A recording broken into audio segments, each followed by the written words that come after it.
Et bonjour à tous et à toutes, c'est un plaisir de vous retrouver aujourd'hui pour un nouvel épisode des sorties de la semaine. J'espère sincèrement que vous allez bien. On va faire un petit tour d'horizon comme d'habitude de tout ce qui a pu paraître en manga. On va avoir une petite partie figurine aussi à la fin parce qu'il y a eu quelques arrivages sympas cette semaine, donc j'ai décidé de vous les montrer. En même temps, comme d'habitude, comme ça je pourrais vous donner un petit peu mon avis sur les différentes nouveautés que j'ai pu lire ou les différentes suites que j'ai pu lire également. J'espère que vous passerez un agréable moment devant cette vidéo. C'est parti!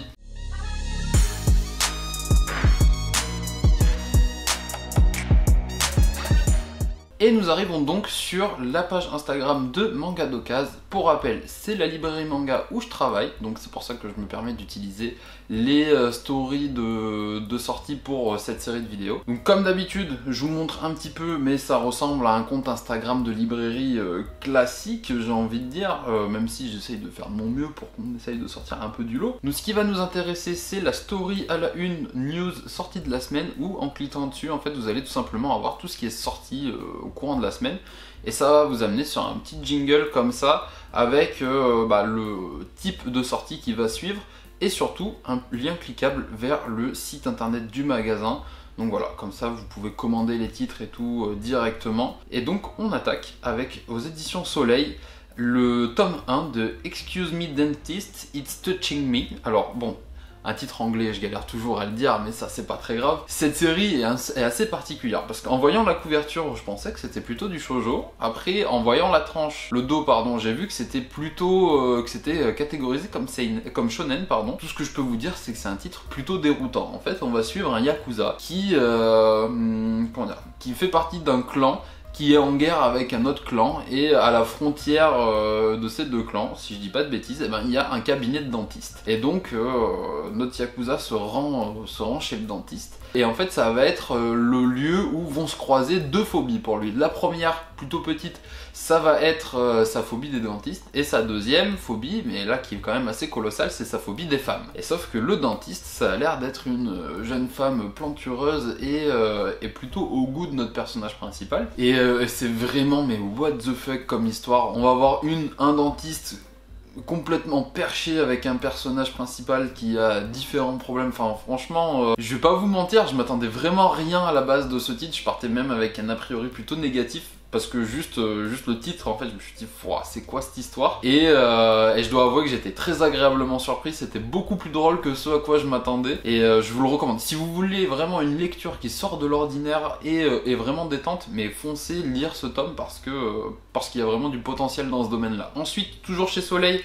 on va avoir le tome 6 de La sorcière invincible, tueuse de slime depuis 300 ans, ainsi que le tome 5 de Suikoden 3. Chez Delcourt, on a ensuite la sortie du tome 2 de Ayakashi Triangle. Le tome 2, c'est par Kentaro Yabuki, c'est l'auteur de To Love Ru et de Darling in the Franxx également. Tout ce que je me souviens, c'est que ça part en vrille déjà dès le premier tome, donc à voir comment ça va être dès le deuxième. Ensuite, on va avoir des sorties seinen avec chez Panini la sortie de Bem tome 2, ainsi que la sortie de Kimi no Knife tome 5. Toujours chez Panini, on enchaîne avec le 21st Century Boy, donc la suite et fin de 20th Century Boys. Ensuite, on va avoir des sorties shoujo yaoi avec Kaze qui a lancé une opération pack découverte, donc deux mangas pour le prix d'un, grosso modo, sur différentes séries. Donc il y a eu un pack du tome 1 et 2 de Agent of My Heart, un pack du tome 1 et 2 de Cold Game, ainsi que un pack 1 et 2 de Check Me Up et de Takane et Anna. Ensuite, chez Soleil, on va avoir la sortie du tome 2 de Harry Makito, magicien et sauveur de sorcières. En sortie diverse, nous allons avoir aux éditions Paquet la Bicyclette rouge tome 2, ainsi que aux éditions Marabout la Bible du dessin en manga. Donc là, c'est vraiment pour ceux qui ont envie d'apprendre à dessiner principalement, sinon pas grand intérêt. On repart du coup, comme vous avez vu, sur des sorties shonen avec chez Kurokawa la sortie du tome 5 de Moi quand je me réincarne en slime, comment vivre chez les monstres, donc un spin-off, ainsi que la souplesse du tome 6 de 008 Apprenti Espion. Admirez quand même la souplesse de la demoiselle sur la couverture, ça force le respect, hein. Moi personnellement je suis pas capable de faire ça. Ensuite, chez Nazca Édition, la sortie du tome 15 de Todag, donc Tales of Demons and Gods, ainsi que la sortie du tome 10 de Soulland et la sortie du tome 5 de Dice. Ensuite, quelques sorties seinen avec chez Shiba Édition la sortie de Colorless tome 3, un tome qui avait l'air plutôt attendu parce que quand je vois les belles ventes qu'on a fait dessus cette semaine, ça s'est arraché vraiment comme des petits pains. On a vendu tout ce qu'on avait commandé à la mise en place et franchement pour une petite maison d'édition comme ça, c'est vraiment cool. C'est pas souvent que ça arrive. Donc on avait fait une belle mise en avant à côté de la caisse aussi, ce qui peut aider, on va pas se mentir, à la vente d'un tome, mais là c'est vraiment sympa. Ensuite chez Akata, la sortie de l'arrache-chair, donc comme vous pouvez le voir, c'est le youtubeur Luchisco qui a fait la conception graphique. Donc j'ai mis le lien vers sa chaîne, si jamais vous allez voir la story, vous pouvez cliquer dessus, c'est vraiment trop cool encore une fois. Enfin, à chaque fois qu'il y a un titre de lui comme ça, je vous le redis, mais enfin moi je trouve ça vraiment trop bien d'avoir des maisons d'édition en fait qui laissent s'exprimer comme ça des petits youtubeurs entre guillemets. Oui, il a quand même le double d'abonnés de moi, mais mais ça reste quand même relativement petit par rapport à d'autres, et donc je trouve ça trop bien qu'il ait vraiment sa chance sur la conception graphique, c'est trop cool. Chez Kurokawa, la sortie du tome 6 de Demon Slave ainsi que la sortie de My Home Hero tome 14. Chez Omake Book, la sortie de Bloody Cruise tome 2 ainsi que la sortie de Many Reasons Why tome 7. La sortie de Android Type 1 tome 2. En sortie diverses, on a eu le Midnight 8 Goku tome 3 chez Isan Manga, donc là on va être sur du gros volume. Et du coup, on était le 15 avril hier, et enfin hier. Je tourne la vidéo le samedi, donc le 15 avril c'était le vendredi, et il y avait des sorties importantes en ce 15 avril 2022, à savoir le lancement de la collection XS de chez Nueve Graphics. On l'attendait avec impatience à la librairie. Quand on a appris, c'était au mois de janvier, qu'il y aurait du coup le lancement de la collection, on était un peu comme des oufs parce que d'apprendre qu'il allait y avoir des séries de manga qui allaient paraître à 3,95€ le tome sur des séries longues. On trouvait l'idée très prometteuse, donc on attendait avec impatience de voir ce que ça allait donner. Et le moins qu'on puisse dire, c'est qu'on n'a pas été déçus parce qu'on est sur des tomes qui sont quand même de bonne facture, avec du papier de qualité, une bonne qualité de fabrication malgré le fait qu'il n'y ait pas de jaquette, il y a quand même des rabats sur les couvertures. En plus de ça, les séries sont quand même plutôt cool, avec moi honnêtement une grosse préférence pour Copélion. J'attends avec impatience la suite parce que je trouve ça très prometteur. Et du coup, c'est en même temps l'occasion de lancer la chaîne YouTube de Manga d'Occasion. Donc voilà, pareil, je vous laisserai aller checker si vous voulez voir la vidéo, j'apparais dedans ainsi qu'une collègue à moi et on va vous parler précisément de ces trois titres. Alors, Copélion, de quoi ça parle? On va suivre une histoire post-apocalyptique où on va se situer en 2036, 20 ans après l'explosion de la centrale nucléaire d'Odaiba, qui a causé beaucoup de dégâts, qui a fait pas mal de victimes, et qui surtout a laissé Tokyo dans un état vraiment de ruine. Et on va suivre ces trois jeunes filles, donc qui sont des Copélions, c'est-à-dire que ce sont des êtres humains créés in vitro et génétiquement modifiés pour résister aux radiations j'allais dire radioactive, mais voilà quoi, vous m'avez compris, radiation donc. Ce qui va leur permettre en fait de partir à l'exploration de ces zones complètement désertiques maintenant de Tokyo, complètement irradiées, et de potentiellement trouver des survivants. Pourquoi est-ce qu'il y aurait des survivants dans un endroit aussi peu habitable par l'homme? Eh ben, c'est un petit peu toute la question que vont se poser nos jeunes filles.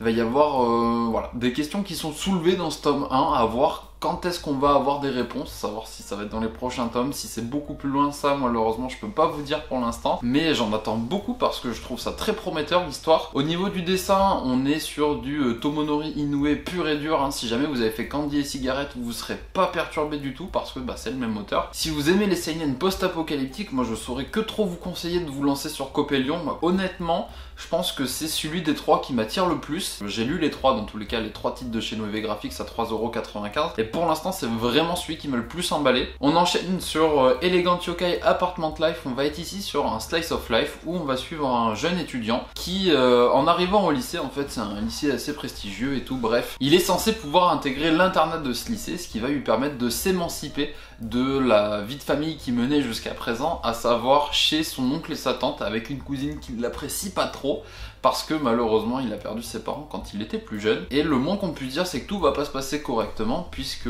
d'entrée, pendant les vacances d'été avant d'arriver au lycée, eh bien malheureusement son internat va brûler, et donc il va plus avoir de lieu pour dormir. Il va du coup chercher un appartement et va tomber sur une chambre dans une colocation, mais pas n'importe laquelle, c'est une maison un peu particulière où se rejoignent être humain et esprit. Ça va forcément l'amener à pas mal de situations étranges, déconcertantes pour lui en tout cas, et voilà, on va le voir évoluer un petit peu dans cet environnement. C'est de la tranche de vie plutôt humoristique, où on va vous parler de yokai, un petit peu de folklore et tout et tout. Ensuite, le troisième, moi c'est potentiellement, enfin honnêtement je trouve que c'est celui que j'ai le moins apprécié, donc Ozuki le stoïque, où en fait on va suivre Ozuki qui travaille aux enfers, qui est le bras droit de Enma, donc le roi des enfers, et qui malheureusement pour lui doit gérer des gens toujours plus incompétents. Il y a donc pas mal d'humour qui est fait autour de ça, hein, évidemment, vous vous en doutez. Par contre, graphiquement c'est vraiment très joli, il faut le reconnaître qu'il y a vraiment un taf de dingue qui est réalisé par l'auteur. C'est une série qui est terminée en 31 volumes, il y a un animé aussi, d'ailleurs il y a aussi un animé sur Copélion et Elegant Yokai Apartment Life, il me semble, si je vous dis pas de bêtises. Dans tous les cas, même si moi je vous dis que j'ai pas trop apprécié, à 3,95€, il faut vraiment que vous preniez les tomes et que vous fassiez votre propre avis parce que vous risquez pas grand chose.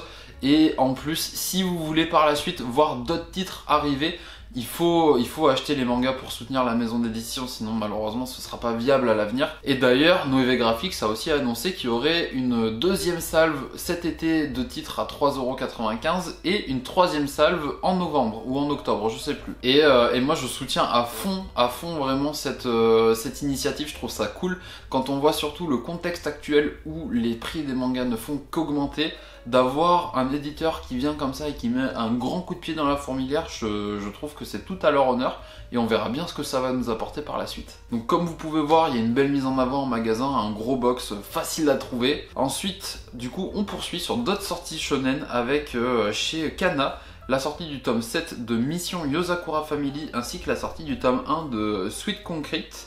Je l'ai toujours pas lu, j'ai vraiment très envie de le faire, mais voilà, il y a eu trop d'autres choses à côté, donc je l'ai pas fait. Toujours chez Kana, la sortie du tome 72, je crois, ouais c'est ça, de Gintama, ainsi que chez Ototo Édition, la sortie du tome 5 de Tower of God. On enchaîne avec du shoujo yaoi. Alors là, bon, je sais que ça en fait criser plus d'une à chaque fois que je le mets en yaoi, mais du coup, le tome 4 de Killing Stalking chez Taifu Comics. Je reçois souvent des stories qui me disent que c'est pas du yaoi, c'est pas du yaoi. Le fait est que nous, le public qui l'achète à la librairie, c'est vraiment que notre public yaoi, donc on le range de là-bas parce que c'est là que c'est le plus simple à trouver. Ensuite, on enchaîne encore avec des sorties seinen chez Kana, la sortie du tome 8 de Yawara. Yawara, si jamais vous avez jamais fait, ça va être un manga de judo où on va suivre une jeune fille qui est très forte pour son âge mais qui elle en fait a d'autres centres d'intérêt. Elle aimerait vivre sa vie de tous les jours plus qu'autre chose et vous allez retrouver vraiment la qualité scénaristique du Urasawa sur un domaine où on n'a pas trop l'habitude de le voir, à savoir des mangas de sport. C'est une de ses premières séries, donc pas aussi affûté graphiquement, mais c'est toujours intéressant à faire, surtout si vous aimez déjà ce qu'a fait l'auteur. Chez Kana, la sortie du tome 31 de Black Butler, ainsi que la sortie du tome 13 de Atom The Beginning. Chez les éditions Kana toujours, la sortie du dernier tome, donc le tome 13 de Time Shadows. La sortie chez Sakamanga Casterman, c'est la même chose, du tome 11 de Pline, ou Pline, je sais pas comment vous le dites, ainsi que la sortie du tome 10 de Glouton et Dragon, ainsi que la sortie du coup du tome 9 de Candy et Cigarette. C'est une série dont j'ai lu que le tome 1 pour l'instant, et le tome 1 m'avait tellement emballé, il faudrait vraiment que je me mette à jour sur le reste, mais je trouvais le concept vraiment trop cool. En fait, on va suivre un papy qui, si je me souviens bien, pour payer les frais d'hospitalisation, enfin les frais de santé de son petit-fils, va devoir trouver du travail et il va se retrouver en fait embarqué dans une organisation d'assassins. Il va devoir faire équipe avec cette tueuse à gages qui a l'air d'avoir 10 ans et qui est vraiment plus fort que tout le monde. Et je trouve ça tellement bien fait, enfin sur le tome 1 en tout cas, c'est difficile de juger, mais faudrait que je fasse le reste. Et donc c'est le même auteur, comme je vous le disais, que Copélion. J'insiste vraiment beaucoup sur les sorties à 3,95€, mais parce que je veux soutenir à fond Noévé Graphics d'avoir fait ça, et vraiment venez en librairie vous les procurer pour les soutenir. Toujours chez Noévé Graphics, la sortie du tome 2 de Wakusei Closet. Et du coup c'est tout pour les news manga. Et comme je vous le disais en début de vidéo, il y a aussi eu quelques figurines cette semaine, donc ça va être relativement rapide parce qu'il n'y en a pas eu tant que ça non plus, mais quand même on va regarder ça ensemble. Donc il y a eu ce mardi ou ce mercredi, je sais plus, du REM, enfin de la REM, de ReZero, de la Dragon Quest, donc MAM, ainsi que de la Evangelion Asuka, la Yotsuba Nakano bien sûr, des Quintessential Quintuplets, le tome 14 étant sorti la semaine dernière, le dernier tome de la série. Sachant que c'est pas du spoil, si jamais, parce que si vous n'êtes pas au courant, il y a eu toutes les autres sœurs qui sont aussi sorties en version robe de mariée comme ça.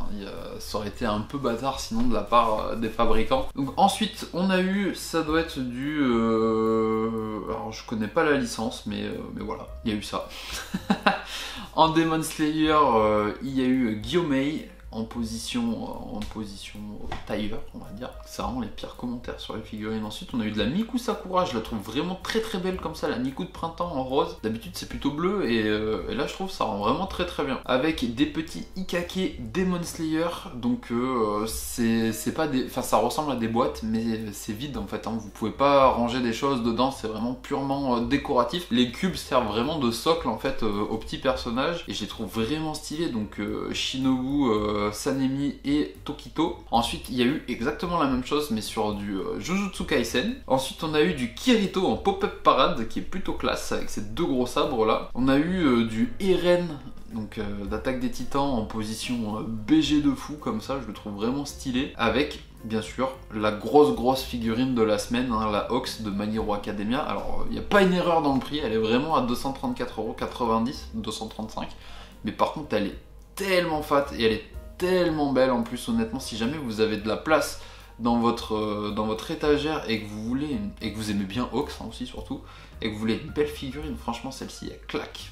On a donc fait le tour des différentes sorties de cette semaine, aussi bien en manga qu'en figurine. J'espère sincèrement que vous aurez passé un agréable moment en regardant cette vidéo. N'hésitez pas à me dire dans les commentaires, vous, les titres que vous avez le plus appréciés cette semaine, que vous attendiez le plus, ou ceux qui vous ont peut-être éventuellement déçus. Dans tous les cas, moi je vous dis à très vite pour une prochaine vidéo, à la semaine prochaine. Et en plus, la semaine prochaine, il y aura plus de sorties. À la semaine prochaine, prenez soin de vous, ciao ciao.